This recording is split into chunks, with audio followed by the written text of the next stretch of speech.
بسم الله الرحمن الرحيم. اللهم صل على سيدنا محمد وعلى آله وصحبه وسلم أجمعين. أهلا بيكم يا أحلى أخوات وأحلى متابعين. في الفيديو ده إن شاء الله أنا هعمل البصل البودر في الفرن البلدي الفلاحي. يلا بينا أقول لكم على المقادير وتشوفوا الطريقة معايا هنا حوالي 1.5 كيلو من البصل زي ما انتوا شايفين اهو.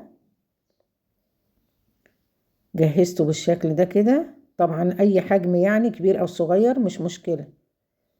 هبدأ اخرطه بقى. بسم الله الرحمن الرحيم بالشكل ده كده. طبعا احنا بنخرطه، ما ينفعش نعمله بالمبشرة عشان ما يطلعش المية بتاعته، لازم نخرطه بالسكينة بالشكل ده كده. بسم الله. ببدأ اخرطه بقى بالشكل ده كده زي البصل اللي انت بتخرطيه للطبيخ بالظبط، ولازم كله يبقى قد بعضيه وسوا واحد علشان يستوي كله حلو. طبعا القيادة في الفرن بتاخد وقت طويل، يعني بيقعد حوالي 7-8 ساعات او 10 ساعات. الفرن بيبقى سخن، فانا قلت نستفيد بيه ونعمل فيه البصل البودر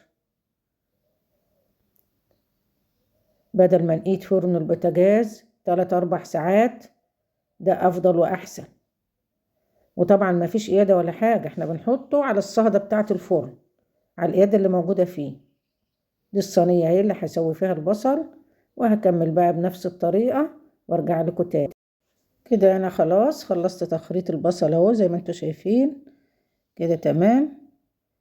دول اخر شوية، هنشيل الحلة بقى كده خلاص، وهزود الصينية بالشوية دول. دي تاني صينية اهيت، انا عملت واحدة الاولانية وفردت فيها البصل، ودي التانية. طبعا الكمية انا حطيتها في صينيتين، هي الكمية مش كتيرة أوي ولا حاجة. لو انت عايزة تزودي عن كده زودي، ما فيش مشكلة. يعني تعملي صينية تالتة وصينية رابعة ما فيش مشكلة، زي الفل. بس كده. انا طبعا بحاول اظبط الصينية عشان ما يبقاش ناحية تخينة في البصل وناحية رقيقة، علشان لما يستوي كله زي بعضيه. دي الصينية الاولانية اهيت اهي، ودي الصينية التانية. انا حطيتهم في صينيتين.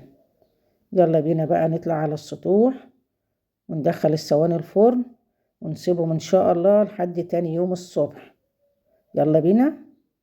دي الصواني اهي، انا حطيتهم على الطبلية زي ما انتوا شايفين. وطبعا بشوف الفرن الاول.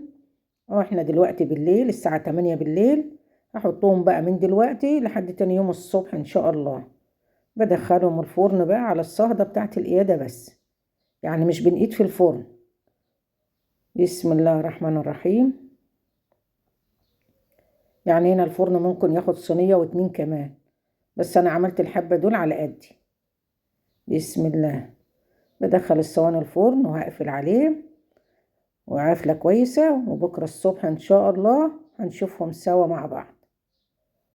كده احنا تاني يوم الصبح اهو زي ما انتوا شايفين. بسم الله الرحمن الرحيم. هنشوف البصل بقى اخباره ايه. بسم الله. نجيب الصواني من الفرن. ما شاء الله استوى اهوت وبقى حلو، اتحمص ما شاء الله وبقى جميل قوي. شايفين واخد لون ذهبي حلو اهو كده تمام. طبعا هو واضح في الصورة قدامكم اهو. دي اول صينية اهي تمام، ودي الصينية التانية. هسيبه بقى شوية لما يبرد، وبعد ما يبرد ان شاء الله هضربه في العين بتاعة الخلاط وتشوفوه معايا. وده البصل اهو بعد ما سبته لما برد وديرته في الطبق زي ما انتوا شايفين اهو ما شاء الله. طبعا شكله واضح.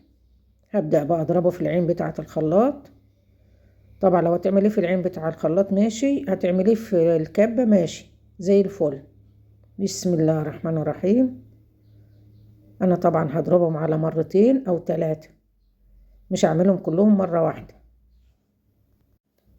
علشان لما يكون قليل هينعم معايا في الخلاط ويبقى حلو. انا جبت المصفى ديت جنبي اهي علشان انخله بيها واطلع الحرش منه.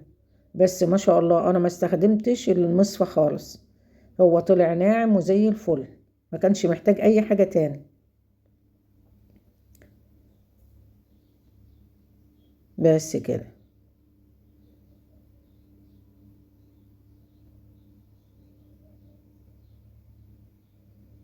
شايفين بقى ما شاء الله، هوريهولكوا اهو عامل ازاي، ناعم وجميل ما شاء الله.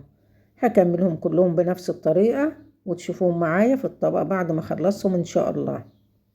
كده انا خلصتهم اهو زي ما انتوا شايفين، بقى ناعم وشكله جميل، وعايزه اقول لكم ريحته تحفه، وما عليهوش اي اضافات بقى ولا دقيق ولا اي حاجه تاني. ده بصل بودر صافي طبيعي 100%.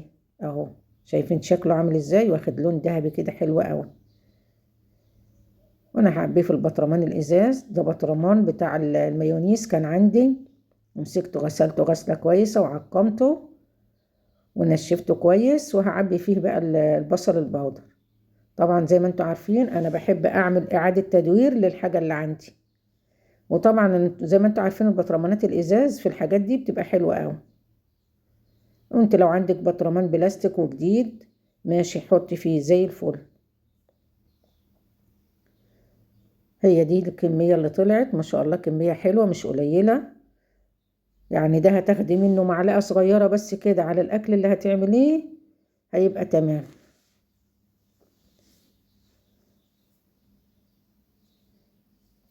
طريقته سهلة وبسيطة خالص، واخواتنا اللي في الفلاحين طبعا اللي عندهم الفرن البلدي يعملوه بالطريقة دي.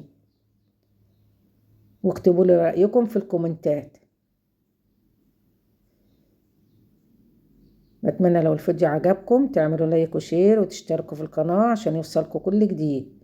اشوفكم على خير الفيديو الجاي ان شاء الله.